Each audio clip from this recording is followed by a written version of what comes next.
Bonjour à toutes et à tous, bienvenue à ce nouveau Good Morning Market. Nous sommes le mercredi 11 août 2021. Le contexte de marché en ce mercredi, en ce milieu de semaine, il faut savoir que les indices européens ont progressé pour la septième séance consécutive hier. Le DAX se rapproche peu à peu de son niveau record, c'est notamment grâce à des résultats trimestriels robustes. On notera donc concernant justement les résultats en Allemagne, l'action de la société allemande HelloFresh, spécialisée dans la livraison de repas, qui a bondi de plus de 9% après que la société a affiché une croissance trimestrielle supérieure aux attentes. Concernant les données en provenance d'Allemagne, l'indice ZOO a encore baissé à 40,4 points en août contre 63,3 points en juillet. À noter que en milieu de séance, le sentiment a été quelque peu mitigé à Wall Street. On a tout de même réussi à finir sur des records pour le Dow Jones et le S&P 500. Seul le Nasdaq s'est replié de 0,49%. Alors ces records font suite notamment au vote par le Sénat américain du projet de loi bipartisan sur les infrastructures d'un montant de 1000 milliards de dollars, ce qui devrait stimuler la reprise aux États-Unis. Alors concernant les résultats, aux États-Unis, c'est très intéressant. Nous avons AMC, vous savez, cette action feu de paille, ou dite même, qui a effacé ses hausses initiales, malgré que la société, cette chaîne de cinéma, ait dépassé les estimations de revenus pour le deuxième trimestre. Alors, on notera d'un autre côté que Coinbase a annoncé un chiffre d'affaires de 2,23 milliards de dollars au deuxième trimestre. On s'attendait, ce qui était prévu, c'était 1,77 milliard de dollars et un bénéfice par action de 6,42 dollars contre 2,24 dollars attendus. On notera également que le volume des échanges d'Ethereum sur Coinbase a dépassé le volume des échanges de Bitcoin au deuxième trimestre 2021. C'est pour ça d'ailleurs que je vais suivre une demande, que je vais répondre à une demande qui m'a été faite en commentaire hier, et nous allons commencer à suivre l'Ethereum. Alors, pas dès aujourd'hui, mais dès demain, je l'espère. On m'a demandé également concernant le gaz naturel, et nous allons en parler, nous allons le détailler d'un point de vue fondamental et d'un point de vue technique également. Et d'ailleurs, concernant l'énergie, le brut, le WTI a flambé de 3,20%, se négocie à l'heure actuelle légèrement en dessous des 69 dollars. Nous sommes à 68,34 $ et le Brent a gagné 2,80%, légèrement sous les 71 dollars. Alors les investisseurs restent tout de même méfiants sur l'or noir face notamment à ces restrictions qui impactent fortement la mobilité suite à la propagation du variant Delta en Asie et aux États-Unis. Et on notera que le rapport de l'API dont nous avons pris connaissance hier soir indique une baisse de 0,82 millions de barils des stocks de pétrole. On s'attendait à une baisse de 1,1 million de barils. Et on va parler du café, après l'or noir autour de l'or brun. Il s'avère que la baisse de la production de café pourrait être plus importante que les prévisions initiales. Selon Bloomberg, des sources liées au gouvernement brésilien indiquent que la production pourrait chuter jusqu'à 10 millions de sacs. C'est pas clair si cela fait référence, si c'est par rapport à la production de l'année dernière ou aux récentes prévisions. Alors, une baisse de 10 millions de sacs serait la plus importante baisse de production liée au climat depuis de nombreuses années, et ça aurait un impact sur plus d'une saison. Alors pour l'heure, on est concernant le café légèrement au-dessus des 180 cents la livre. On va le voir, on est face à un retracement de Fibonacci, et si ces rapports qui font état d'une baisse de la production s'avèrent exacts, les cours du café pourraient augmenter, pourraient progresser davantage pour aller au-dessus des 200 cents la livre. Concernant le calendrier économique, donc voilà pour le contexte de marché, on a pas mal parlé des matières premières, alors que cet après-midi, nous allons en discuter plus dans le détail avec la vidéo matières premières et fondamentaux, mais cette fois-ci d'une manière un peu différente. On va faire un focus sur la Chine. La Chine qui est un acteur majeur sur les matières premières. Donc nous allons aborder cette fois-ci les matières premières et les fondamentaux d'un point de vue de l'empire du milieu, et nous allons détailler des matières premières comme d'habitude, comme le pétrole. Mais on va se focaliser sur la Chine cet après-midi concernant les matières premières. Alors le principal rendez-vous du jour d'un point de vue macroéconomique, vous l'aurez compris, c'est l'IPC à 14h30, l'indice des prix à la consommation aux États-Unis. Ça pourrait donc raviver ce débat sur le caractère transitoire de la poussée inflationniste et sur la politique de la Réserve fédérale américaine, hein. Je vous rappelle que les représentants de la Fed ne cessent d'insister sur le fait que cette flambée des prix n'est qu'un phénomène transitoire et avec des chiffres très élevés, bien au-dessus des 2%, qui est l'objectif de la réserve, l'objectif d'inflation de la Réserve fédérale américaine. Alors, ça pourrait vraiment renforcer l'idée selon laquelle la hausse de l'inflation n'est pas que transitoire et donc ça augmenterait davantage les chances d'un tapering, c'est-à-dire d'une normalisation plus rapide de la politique monétaire de la Réserve fédérale américaine. Alors voilà pour le calendrier économique et donc la donnée qui devrait rythmer principalement cette séance. On commence par, comme d'habitude, les indices boursiers. Nous allons commencer par le CAC 40, hein, pas grand-chose. Il n'y a pas beaucoup de volume hein, sur le CAC 40 hier. On a eu 2,2 milliards d'euros de volume.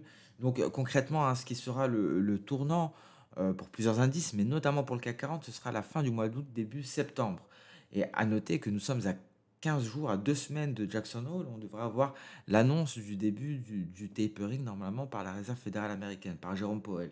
Donc concrètement, face à ces 2,2 milliards d'euros lors de la séance d'hier, on n'a pas énormément bougé, hein, on est sans grand changement, toujours légèrement au-dessus pardon, de ce retracement externe de FIBO à 127,2%, avec un record historique à 6 944 à aller chercher, record historique qui date de septembre 2000.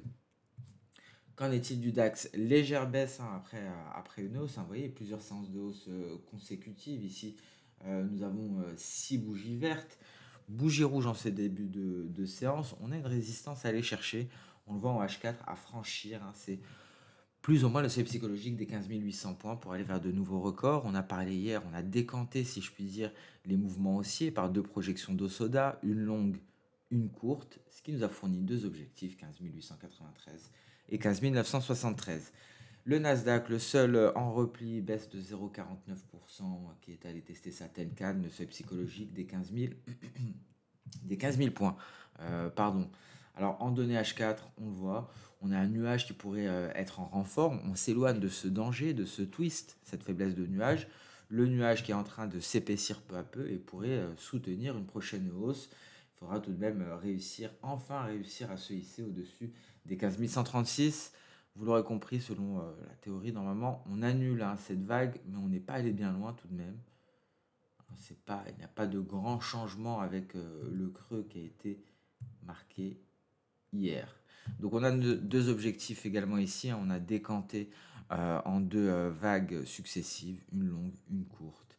Et on aura également les 15 700 points à aller chercher pour le Nasdaq. Ce sont les objectifs en cas de hausse, même si le Nasdaq est le plus faible. On atteste ce graphique en données H1, sortie de nuage par le bas, signal validé. On est passé par un twist, plus ou moins. Donc tout de même une faiblesse hein, du Nasdaq lorsque l'on vient à comparer avec le S&P 500 qui est scotché à ses records, qui a marqué un record historique hier, mais également le Dow Jones. La cible ici est à ce niveau, 4470 points. Le Dow Jones également, nouveau record historique hier et donc une poursuite haussière et le scénario à privilégier en direction du retracement externe de FIBO à 127,2%, 35 345 points. En données H1, ça ne nous apporte pas plus d'informations. Alors le Bitcoin, une fois n'est pas coutume, je vais commencer par l'unité de temps courte avant de passer au journalier. Je commence par le H4. Souvenez-vous, on a parlé de cette résistance, 46 822 $. On se stabilise pour le moment. On a ici un support, c'est cette moyenne mobile à 200 périodes. Mais ici, on a un peu de mal. Pourquoi? C'est le journalier qui va nous donner, c'est le weekly pardon, qui va nous donner une réponse. Vous voyez, donc ici, on a la Kijun hebdomadaire. Ce sont les 46 700 $ environ. Difficile à franchir. Autant vous dire qu'un franchissement de cette Kijun permettrait une réelle reprise haussière pour aller chercher peut-être les 60 000 $, voire plus, voire aller chercher de nouveaux records historiques. Donc, c'est un gros niveau, les 46-47 000 $. Il faudra réussir à se hisser au-dessus. Ce sera tout l'enjeu. Et dans ce cas-là, on pourrait réellement confirmer ce signal d'achat parce qu'on a utilisé plusieurs indications techniques. Hein. Tout d'abord, le franchissement de la moyenne mobile 200. Ensuite, le signal d'achat qui a été validé par la Chikuspan. Mais il ne se passera rien sans la cassure de ces on va élargir à 47 000 $. L'Ethereum, dès demain, je n'ai pas eu le temps de me préparer, hein, donc il me faut un petit temps de préparation. Mais nous allons commencer dès aujourd'hui, hein, à nous intéresser au gaz naturel, surtout que c'est très prometteur, hein, pour la prochaine saison. Alors, le gold en données hebdo, pas grand-chose, hein, on est toujours en grand danger avec ce signal qui est pour le moment validé. Il faut attendre la clôture de la bougie hebdo, sans grand changement hier, hein, vous voyez. On progresse quelque peu en ce début de séance européenne. Il y aura du mouvement sur le gold aujourd'hui parce qu'il y aura du mouvement sur le 10 ans américain, parce qu'il y aura du mouvement sur le dollar américain à 14h30. Prudence, volatilité attendue sur le gold cet après-midi à 14h30. Donc pas grand-chose sur les métaux précieux. En revanche, le pétrole y est allé. Hein, voyez, en données journalières, on est revenu sur le nuage, mais ce qui est encore plus beau, c'est ce que l'on a fait en données H4. On l'a fait, ce pullback que l'on avait imaginé, si je puis dire, hier. Hein, on avait ajouté cette ellipse jaune. Le pullback a été fait, c'était un niveau renforcé par le retracement de Fibo à 61,8%, les 68,50 $ pour le pétrole WTI. Tout l'enjeu à présent, c'est de franchir ces 61,8 et de réintégrer ici cette oblique haussière pour aller chercher les 69,60 voire les 70 $. Ce n'est pas gagné pour le pétrole, mais le pétrole pourrait le faire effectivement en vue d'effacer au moins 50% de cette précédente baisse, ce qui nous ramènerait justement aux 70 $ hein, environ. Le gaz naturel à présent, alors écoutez, on commence par le point technique, hein, on est aux alentours du seuil psychologique de 4. Alors ce qu'il faut savoir, on va parler fondamentaux un petit peu sur le gaz naturel. Ici, le gaz naturel en données journalières, mais d'un point de vue fondamental, la demande à court terme aux US, aux États-Unis, pourrait être effectivement affectée par la baisse des températures. Concernant les stocks de gaz naturel, on augmente plus lentement que la moyenne sur 5 ans à l'heure actuelle, hein. Donc, c'est une offre limitée qui va contribuer à cela. On a une offre qui est à son plus bas niveau sur 5 ans pour la période actuelle. On a aussi une situation de survente, hein, de la part des spéculateurs. Ce qui est important, c'est cela. Ici, ce que l'on voit, c'est que nous avons, voici, vous avez l'offre totale, hein, en orange et la consommation totale en bleu. Alors, l'offre dépasse la demande, hein, concrètement, parce que nous avons cette ligne orange qui est au-dessus de la ligne bleue. Alors, c'est généralement le cas, hein, pour la période estivale. Euh, et ce qui sera déterminant, bien entendu, c'est le niveau des stocks avant la période de chauffage. Lorsque les Américains allumeront leur chauffage, et donc lorsqu'il y aura une réelle hausse de la demande, à ce moment-là, les stocks seront très importants et on en parlera. Donc voilà, concernant les fondamentaux, nous avons donc une offre supérieure à la demande, ce qui est tout à fait normal au vu de la période estivale, mais ce qui sera déterminant, ce sera la prochaine saison. Et d'ailleurs, nous parlons saison, vous voyez, la saisonnalité, hein. On s'attend à un prochain rallye. Alors, on se stabilise pour le moment, mais on s'attend à un prochain rallye d'un point de vue de la saisonnalité. Et donc, on aura deux pics éventuels, deux pics successifs. Et vous voyez, pour aller chercher un sommet ici au mois d'octobre. Donc, peut-être le point de départ pour le gaz naturel à surveiller de très près. Vous voyez, on est sorti de ce canal haussier pour se hisser au-dessus des 61,8% à 3,6 environ. Et on a effectué un pullback ici sur la borne supérieure du canal haussier. Et la résistance, c'est le retracement de Fibo de 78,6%. Hein, c'est un retracement qui est basé sur cette baisse ici. En journalier, on peut le voir assez facilement. Une baisse qui a débuté en novembre 2018 et qui a pris fin donc en mars 2020. Donc, tout l'enjeu, je pense que le signal sera donné en cas de franchissement de ce retracement à 78,6%, ce qui permettrait une réelle reprise haussière pour le gaz naturel pour aller marquer un nouveau sommet ici au vu de la saisonnalité au début du mois d'octobre 2021. Alors voilà pour le gaz naturel, on va le suivre à présent de manière journalière, hein, suite à une demande en commentaire. Donc n'hésitez pas s'il y a d'autres actifs, hein. Récemment on m'a demandé le CAC 40. Bon, ce n'est pas la meilleure des périodes au vu des volumes, mais on s'intéresse au CAC, on s'intéresse maintenant au gaz naturel et on va ajouter l'Ethereum également. J'avais eu beaucoup de demandes, hein, sur l'Ethereum, donc il est vraiment temps de se pencher là-dessus. Le café, Alors, vous voyez comme on est venu s'écraser sur le retracement de Fibo à 50%, retracement qui est renforcé par ce palier de Kijun, donc c'est un gros niveau à aller chercher. Et ensuite, les prochains paliers sont les suivants, 189 environ et les 200. Mais on pourrait aller au-delà des 200, hein, selon en tout cas les rapports dont nous avons pris connaissance hier. Donc on pourrait aller chercher les précédents sommets, voire progresser davantage. En tout cas, le marché devra nous dessiner quelque chose ici. Et le franchissement de ce retracement à 50% serait un premier signal d'une éventuelle reprise haussière.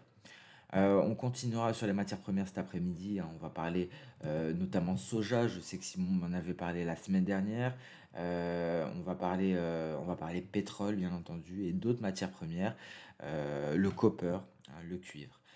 Ici, franchissement de la ligne de coût de ce double creux. Donc, s'il y a clôture cette semaine au-dessus, ça plaiderait en faveur d'une poursuite de la hausse du billet vert, du renforcement du billet vert en direction de l'objectif théorique. Donc, on suit avec grande attention. C'est déterminant, bien entendu, pour l'euro-dollar. Vous voyez, depuis le NFP, hein, on ne cesse de progresser. C'est la quatrième séance consécutive de hausse, en incluant, bien entendu, vendredi sur la publication du rapport des non-farm payroll. L'euro-dollar, 1,17, on y est presque, hein, voilà, c'est ce que l'on attendait, hein, lorsque l'on était encore à ce niveau-là. Je vous ai même parlé d'une recommandation qui nous avait été transmise par une grande banque. Donc 1,17, on y est presque. On pourrait aller sous les 1,17, on pourrait aller chercher les 1,1640, ainsi la poursuite du billet vert, du renforcement du billet vert, si, pardon, le billet vert continuait à se renforcer, donc effondrement pour le coup de l'euro-dollar. À surveiller avec attention le seuil psychologique des 1,17. GBP-USD qui poursuit son déclin en direction de la Kijun. Une cassure de la Kijun permettrait donc une poursuite de la baisse en direction des 1,3685. Alors l'USDN, le signal, on est en train de l'avoir et il sera validé dans la foulée. Donc on s'intéressera à la clôture d'aujourd'hui et on en reparlera demain parce que ce serait un réel signal d'achat Ishimoku. Concernant la UDUSD, ici on peut voir se dessiner une vague d'Osoda baissière et donc suite à ce drapeau, on peut s'attendre à une poursuite du repli de la paire AUD-USD malgré des perspectives haussières à un certain moment lorsque la banque de réserve avait surpris les investisseurs. Donc voilà pour le marché des changes. Sur ce, on met un terme à ce Good Morning Market. Je vous donne rendez-vous tout à l'heure pour cet après-midi pour un matière première et fondamentaux un peu spécial axé sur la Chine, sur l'empire du milieu avec les matières premières également traditionnelles, hein, dont on parle, le pétrole, hein, ce n'est pas hors sujet parce que la Chine est un acteur majeur concernant le marché de l'or noir. Merci à toutes et à tous pour votre fidélité. Je vous souhaite une très bonne journée, une excellente séance de trading et pour ceux que ça intéresse, je vous donne rendez-vous un peu plus tard pour parler matières premières. Au revoir.